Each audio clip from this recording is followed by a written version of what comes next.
Anthony Serio, the Saboteur, the Salesman, and the Savior. The Saboteur, the Salesman, and the Savior, Anthony Serio.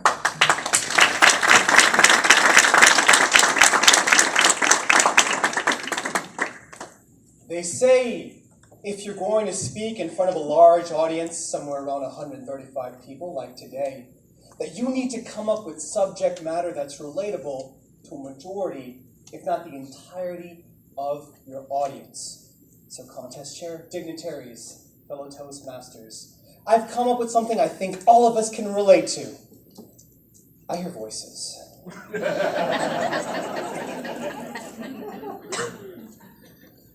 Now, this is the point in time where I would go ahead and continue with the Toastmasters formula and ask all of you to raise your hand if you hear voices. I won't do that.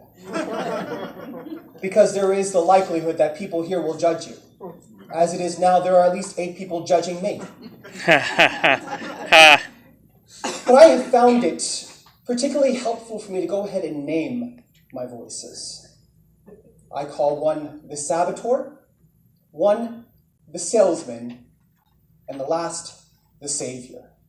Those are my names. You probably call them before, now, later, past, present, future, yesterday, today, tomorrow. Let me pull you into context, a quick idea of how these voices sound to me, and then I'll further elaborate on each of them.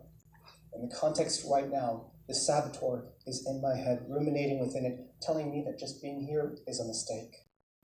The Salesman is telling me not to take this seriously. If anything, there's always next year.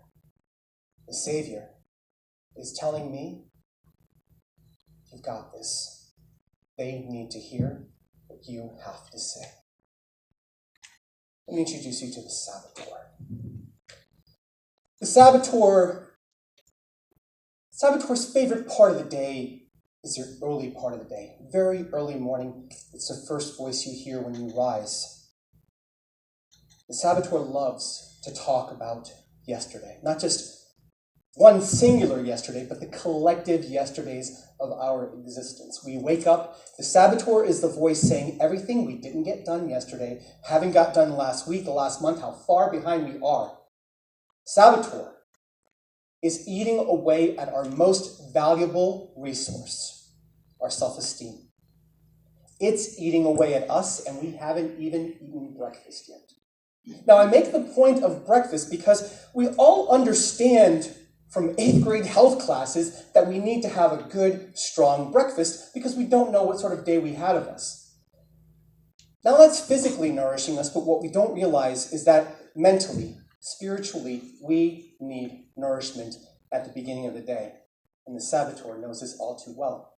Chisels away at our self-esteem, constantly berating us, killing any sense of momentum that we could possibly muster up.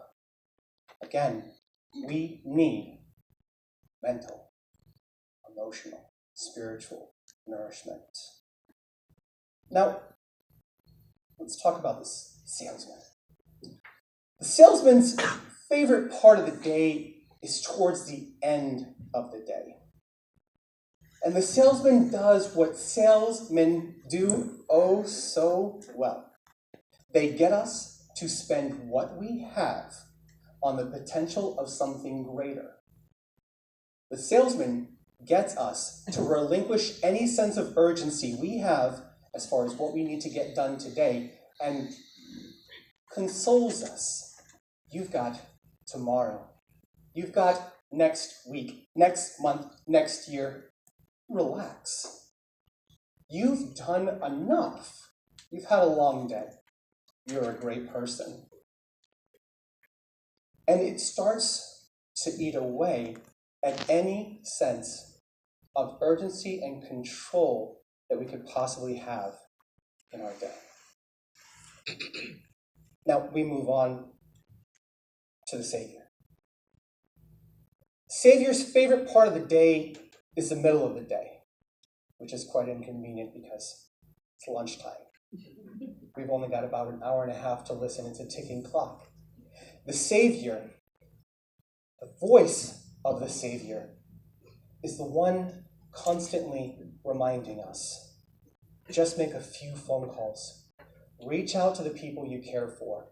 Get a few errands done. Do what you can do, but do all that you can do.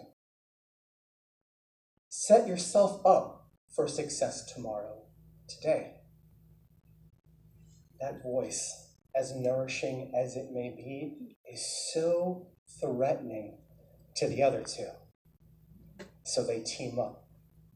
The saboteur coming in, reminding us everything we've failed at, everything that we've attempted and fallen for. And the salesman is constantly telling us to slow down, ease up. What's the worst part of this conversation is that it all takes place in here. There's a war going on. We hear oftentimes the phrase, we are often our own worst enemy. Well, if there is an enemy, there are allies. And if there are allies and enemies, there is a battleground. What we don't realize is the importance of inviting people in. Oftentimes we think we know what we need. We don't need anyone else involved. And more so, we have a hard time accepting that people love us without realizing that our doubt of those people in our lives is because we don't let them love us. We don't let them in. We always have this analogy of building walls, building walls. Well, if we are building walls, the salesman is the one getting you to buy the bricks. The saboteur is the one laying them down. But the Savior is the one who always makes sure to leave a window so we can see outside to the people trying to pull us out from behind the wall or just trying to be there with us. Don't let today become the yesterday that you promised to change tomorrow. Reach out to those people. Reach out for your allies. Take control of today. Contest chair.